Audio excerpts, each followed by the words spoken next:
બનાસકાંઠા જિલ્લાના વિભાજન બાદ ધાનેરા, કાંકરેજ અને દિયોદરના લોકો દ્વારા છેલ્લા 17 દિવસથી વિરોધ પ્રદર્શન થઈ રહ્યા છે। ધાનેરાને બનાસકાંઠામાં રાખવાની માંગ સાથે બાઇક રેલી યોજાઈ હતી। ભારતીય જનતા પાર્ટી, કોંગ્રેસના આગેવાનો સાથે ધાનેરાના વેપારીઓ અને લોકો સાથે જોડાયા હતા। અગ્રવાલ 3 રસ્તાથી બાઇક રેલી સમગ્ર નગરમાં ફરીને લાલ ચોક આવી હતી। લાલ ચોકમાં સૂત્રોચ્ચાર કરી ધાનેરાને બનાસકાંઠામાં રાખવાની માંગ કરી હતી। Story report by Jora Solanki, Banaskantha.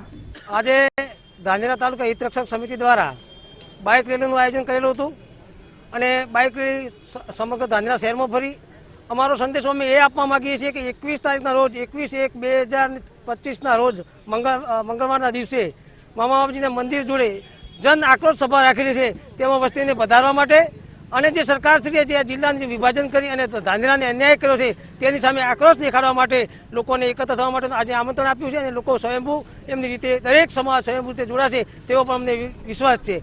સરકારશ્રીને છેલ્લા 18 દિવસથી કાર્યક્રમો આપીએ છીએ, અલગ અલગ રેલીઓ દ્વારા, સભાઓ દ્વારા, આવેદનપત્રો આપીએ અને ઈમેલ દ્વારા મેલ કરીને પણ સરકારને જગાડવાનો પ્રયત્ન કરીએ છીએ। સરકારશ્રીને અમારી નમ્ર વિનંતી છે કે ધાનેરા તાલુકાને બનાસકાંઠામાં રહેવું છે અને બનાસકાંઠામાં રાખો તેવી વિનંતી અમારી સ્વીકારો। નહીં સ્વીકારો તો આગળના સમયમાં એનું પરિણામ ભોગવવા સરકારે તૈયાર રહેવું પડશે।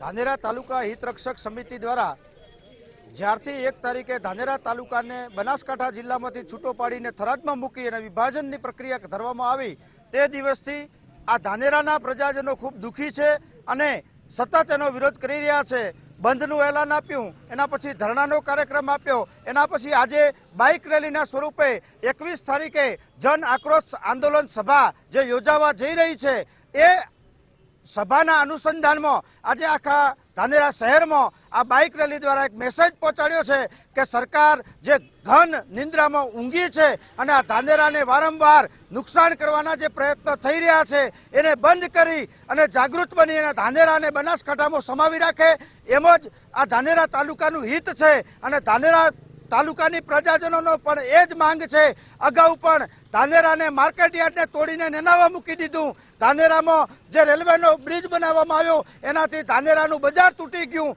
વેપારીઓ હવે કંટાળી ગયા છે, પ્રજાજનો થાકી ગયા છે। પાણી વગરની આ ધરતી પર ધાનેરાના ખેડૂતો ખેતી નથી કરી શકતા અને ક્યાંક ને ક્યાંક ધાનેરાને વારંવાર અન્યાય કરવામાં આવે છે। એનું કારણ શું છે એ આ ધાનેરાની જનતા જાણવા માંગે છે અને સરકાર જોડે વિનંતી કરે છે કે જો હવે આ સભા પછી પણ નિર્ણય બદલાવવામાં નહીં આવે તો રસ્તા રોકો આંદોલન કરવામાં આવશે અને ગાંધી ચિંધ્યા માર્ગે નહીં પણ ઉગ્ર ભગતસિંહના માર્ગે પણ આ જનતાને જાતા આવડે છે। એ સરકારને હવે વિચારી લેવું જોઈએ।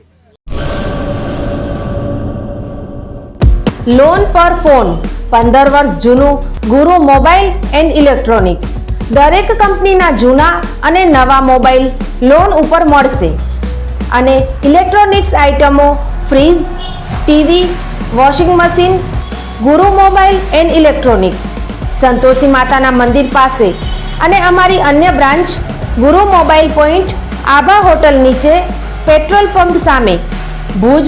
તો મેળવો લોન પે ફોન અને તમામ ઇલેક્ટ્રોનિક્સ એપ્લાયન્સીસ।